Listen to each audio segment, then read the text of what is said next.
Buenas tardes, me llamo Carolina Leiva, soy su profesora de formación ética.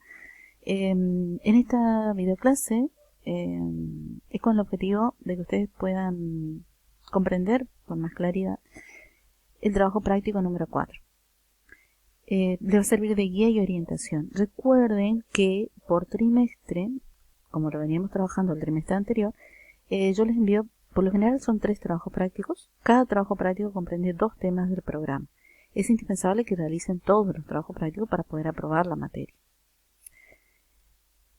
Y siempre al final del trabajo práctico van a tener las indicaciones de lo que deben realizar, que en líneas generales siempre es copiar los títulos en su carpeta, poner las fechas, realizar las actividades que se les solicitó, responder las preguntas y a partir de ahí enviarme una foto de eso por WhatsApp para que yo los pueda corregir. Acá, en este trabajo práctico, puntualmente vamos a trabajar 2 temas del programa, que son los derechos y deberes de las personas, que necesariamente nos tenemos que remitir a la Constitución Nacional, y por el otro lado también lo que serían los cambios que experimenta el sujeto a partir del inicio de la pubertad y la adolescencia. Entonces, 2 temas importantes. ¿Y cuáles son los objetivos más bien que yo busco con este trabajo práctico?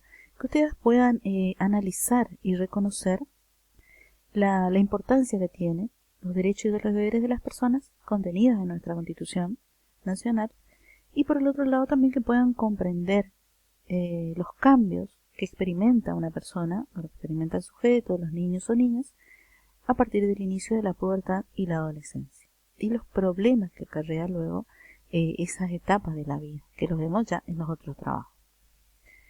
Ya para iniciar el tema, entonces, primeramente, derechos y deberes de las personas. Si hablamos de los derechos y deberes de las personas, necesariamente debemos remitirnos a la Constitución Nacional. ¿Qué es la Constitución Nacional? Va a ser la ley primera y fundamental, de la cual derivan todas las demás normas. Determina también nuestra forma de gobierno, que va a ser sistema representativo, republicano y federal. Fue promulgada el 25 de mayo de 1853, más allá de que sufrió diferentes reformas, a los efectos de adaptarla a los cambios sociales que ha experimentado nuestra sociedad. Las más importantes, la última, fue el año 1994. ¿Cuál es su importancia? Sirve para que podamos conocer todos los derechos y deberes que tenemos como ciudadanos, pero también conocer los deberes que tienen los gobernantes. Además de reconocer también y de poder comprender la forma de gobierno que adopta nuestro país. ¿Cuál es su estructura? Está compuesta por diferentes partes. Si hablamos de estructura, tenemos que hablar necesariamente de un preámbulo. Cuando hablamos de Constitución, me refiero al texto de la Constitución Nacional, que está compuesta en cuanto a su estructura, por un preámbulo, que es una carta inicial, y 2 grandes partes. La primera parte, que comprende la Declaración de Derechos y Garantías, nuevos derechos y garantías, y luego lo que es la segunda parte, que hace referencia a los gobiernos de provincia y la división de poderes, puntualmente. Poder legislativo, poder ejecutivo, poder judicial. Organización, composición, funciones y distribución, pero también tenemos una última parte que son disposiciones transitorias, que hace referencia a los tratados con potencias extranjeras incorporados en el artículo 75, inciso 22 de nuestra Constitución Nacional. Eso es la estructura. Pero ¿qué más tenemos al momento de analizar nuestra Constitución Nacional? Los derechos. Nuestra Constitución Nacional, en su primera parte, nos reconoce diferentes derechos, deberes y obligaciones. ¿Cómo podemos clasificar esos derechos? Los tenemos que agrupar en derechos civiles, que son aquellos derechos inherentes a la persona, por el solo hecho de ser persona. Por ejemplo, el derecho a la vida. Derechos patrimoniales, que son vinculados a los bienes materiales de la persona, por ejemplo, el derecho a la propiedad, que están contenidos en los artículos de la Constitución Nacional. Los derechos sociales, que son aquellos que están vinculados a la actividad que realiza una persona, comprendería los derechos laborales. Y los derechos políticos. Los derechos políticos, que es el derecho que tiene toda persona de elegir y ser elegido, de participar en política. Por ejemplo, el derecho al voto. ¿Qué más tenemos en nuestra Constitución? Además de derechos, tenemos deberes y garantías. Deberes son obligaciones que nos determina la Constitución para lograr una convivencia social armónica. Por ejemplo, el pagar impuestos, además de también los deberes de solidaridad, cooperación propios de toda sociedad. Luego reconoce también garantías. ¿Qué son las garantías? Son aquellas que nos permiten defender nuestros derechos cuando estos son vulnerados por terceros.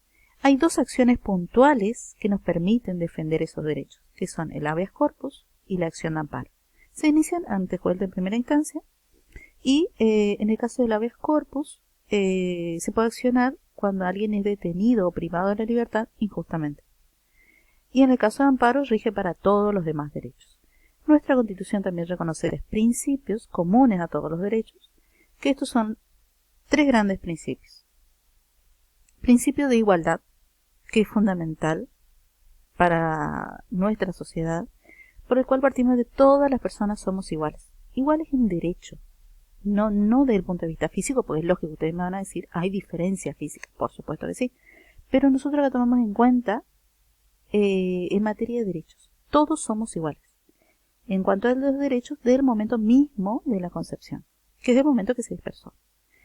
Por el otro lado también tenemos el principio de legalidad, que está contenido también en nuestra Constitución, en artículos de la Constitución, por ejemplo el artículo 18, que determina que nadie puede ser penado sin un juicio previo a una anterior, con una ley anterior al hecho del proceso.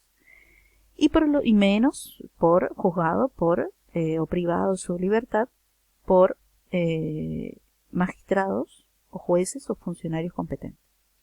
El principio de reserva es también contenido en la Constitución Nacional y lo podemos ver en el artículo 18, en el cual, 19, en el cual determina que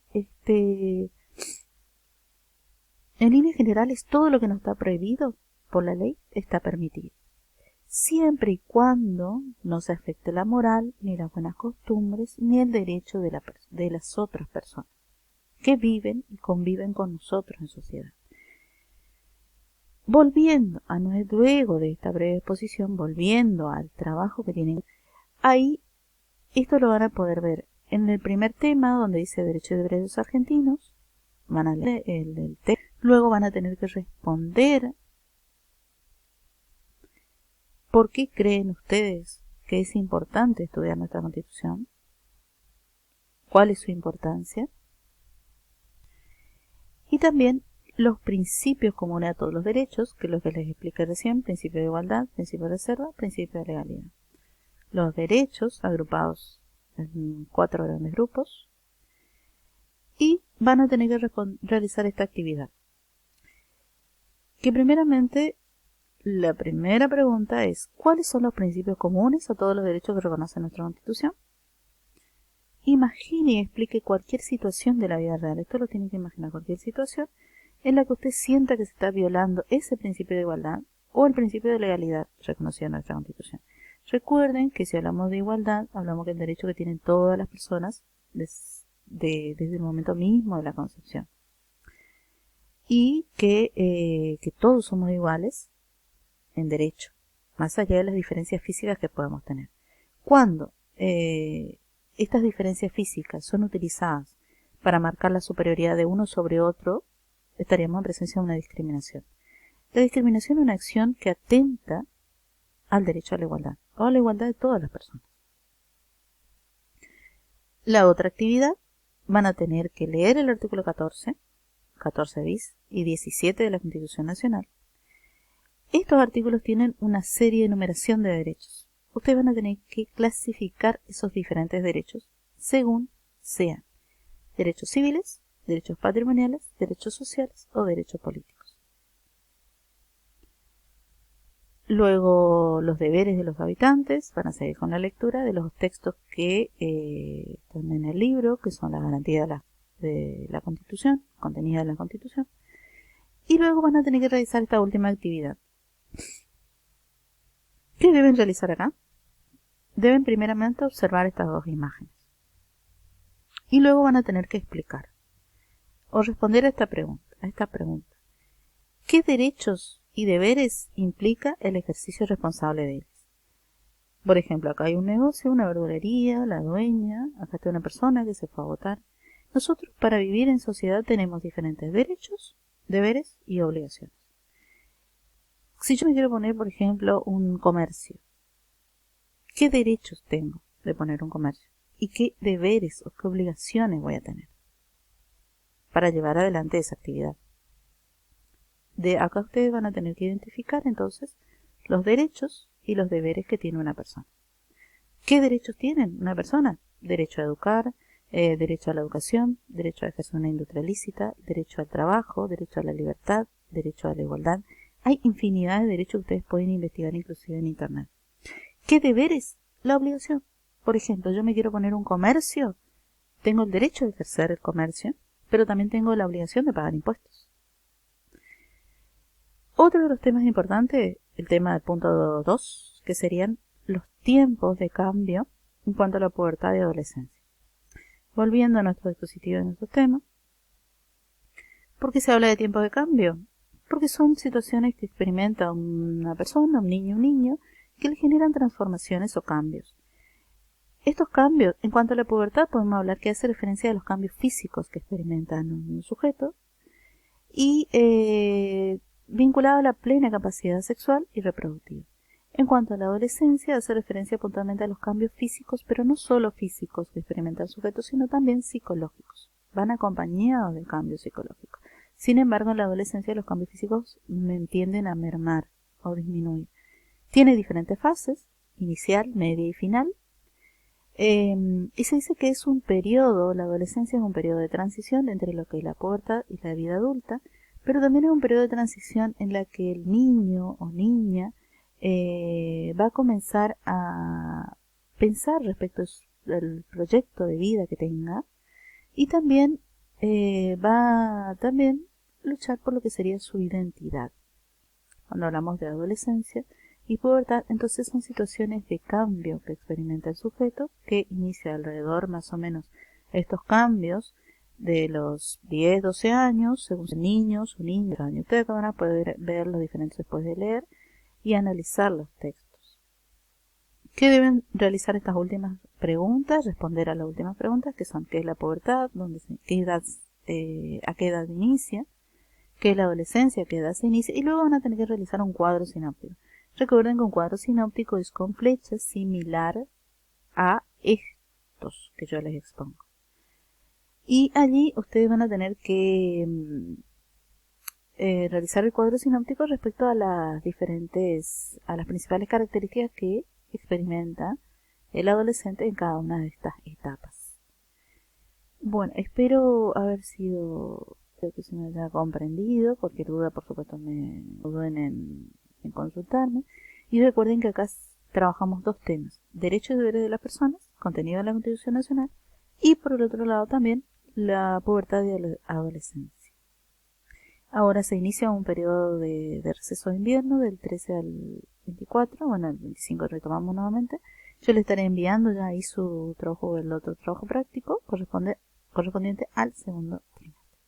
Bueno, muchas gracias por su atención y espero haber sido clara.